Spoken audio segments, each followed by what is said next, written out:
You woke up this morning, made coffee, scrolled your phone, maybe grabbed something from the fridge, and you've already been taxed 3 times.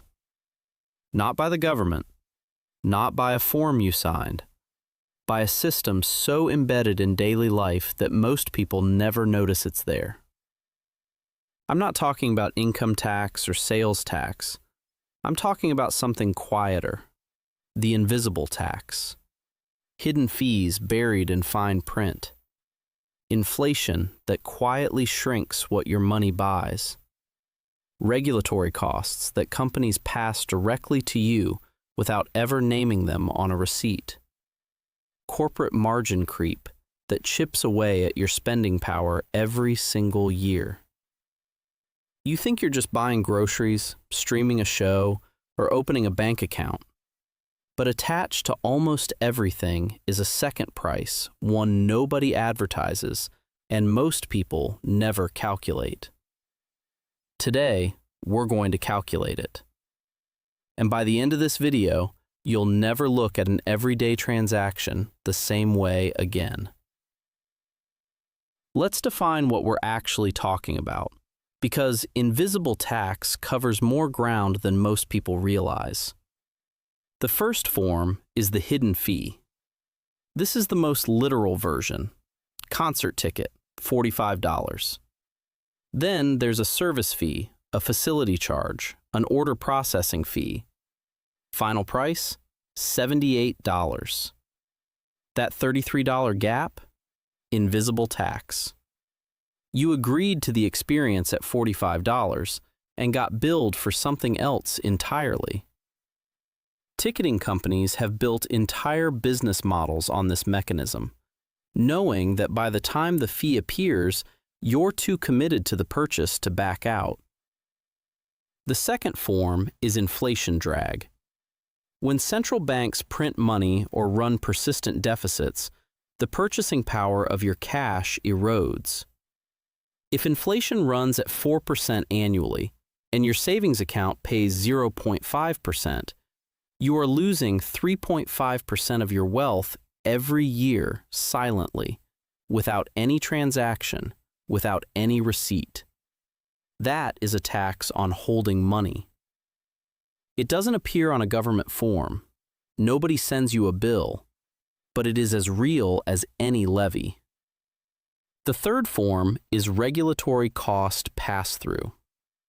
Every regulation businesses must comply with, environmental standards, data privacy requirements, safety certifications, costs money to implement. Companies don't absorb those costs. They build them into product prices. When food labeling laws change, packaging redesigns cost millions. When financial regulations tighten, compliance departments expand. You fund all of it, spread invisibly across every product you buy. And then there's the fourth form. And this one is the most insidious. Shrinkflation. The product costs the same, the packaging looks the same, but there's 15% less in the bag. No announcement, no apology, just a quiet redefinition of what you paid for. It's a price increase disguised as nothing at all. Let's get specific. Who are the biggest players in the invisible tax game? Start with banks. The average American pays over $250 a year in bank fees, overdraft charges, ATM fees, monthly maintenance fees, wire transfer fees, foreign transaction fees. A 2023 Consumer Financial Protection Bureau report found that U.S. banks collected over $8 billion in overdraft fees alone in a single year. The median overdraft is triggered by a transaction of about $24. You pay a $35 fee to cover a $24 purchase. That's a 146% effective interest rate on a one-day loan you didn't ask for. Then there are subscription services. The average household in the US now has 4 to 6 active subscriptions. A significant number of people are paying for at least one they've completely forgotten about. Subscription businesses are designed around this. They make cancellation friction-heavy and renewal friction-free. Free trials convert automatically. Annual plans renew silently. The invisible tax here isn't the subscription itself. It's the subscription you stopped using 9 months ago and are still funding. Corporations layer costs in other ways too. Convenience fees for paying with a card. Resort fees at hotels that should be included in the room rate. Fuel surcharges on deliveries that have been in place for years after fuel prices normalized. These charges were introduced during cost spikes and simply never removed because nobody complained loudly enough. And governments participate too, not just through obvious taxes, but through licensing fees, permit costs, tariffs embedded in import prices, and inflation-driven bracket creep, where rising nominal wages push workers into higher tax brackets even when real wages haven't increased. You got a raise. Inflation ate it. But your tax rate went up. Net result? You're worse off. And it happened without anyone voting on it. Here's where this stops being annoying and starts being alarming. Small daily charges don't stay small. They compound. Not in the financial sense, there's no interest rate on your Spotify subscription, but in the accumulation sense. $10 here, $3 there, a monthly fee you haven't reviewed since you signed up. It adds up to something you would never have consciously agreed to in one transaction. Let's run the numbers on a fairly ordinary life. Bank fees, $250 a year. Forgotten or underused subscriptions, $400. Shrinkflation on groceries, paying the same for less, effectively costs the average household around $600 annually compared to 5 years ago. Inflation erosion on savings at a modest 3% gap between inflation and savings rate. On a $20,000 emergency fund, that's $600 in lost purchasing power per year. Convenience and service fees across entertainment, travel, and delivery, another $300 to $500. Conservative total, over $2,000 a year in invisible taxes. For a household earning $60,000, that's more than 3% of gross income quietly redirected without a single deliberate decision. Stretch the timeline out. Over a decade, at modest investment returns, that $2,000 per year represents roughly $28,000 in lost wealth, not including compounding growth it could have generated. The invisible tax doesn't just take your money, it takes your money's future. Let's be direct about where that money goes. Bank fee revenue funds shareholder dividends and executive compensation. In 2022, the 4 largest U.S. banks paid out over $60 billion in dividends and buybacks, funded in significant part by the fees collected from ordinary account holders. You're not a customer of your bank.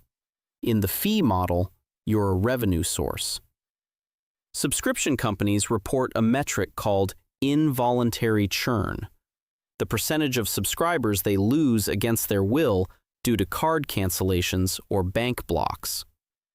The inverse of that metric is passive retention, subscribers who continue paying despite not actively using the service.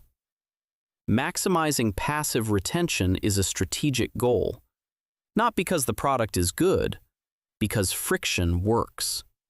And inflation, the most diffuse, invisible tax, benefits asset holders. If you own a home, a stock portfolio, real estate, or a business, inflation typically increases the nominal value of those assets. If you own none of those things and hold cash, inflation takes from you and redistributes to people who already had wealth. It's a regressive mechanism dressed up in economic language. None of this is illegal. Most of it isn't even unethical in a narrow technical sense. It's just the architecture of a consumer economy that has spent decades optimizing the extraction of small amounts from large numbers of people. You can't opt out of inflation. You can't single-handedly repeal bank fee structures. But you can do something powerful. Make the invisible visible, and then make deliberate choices about each one.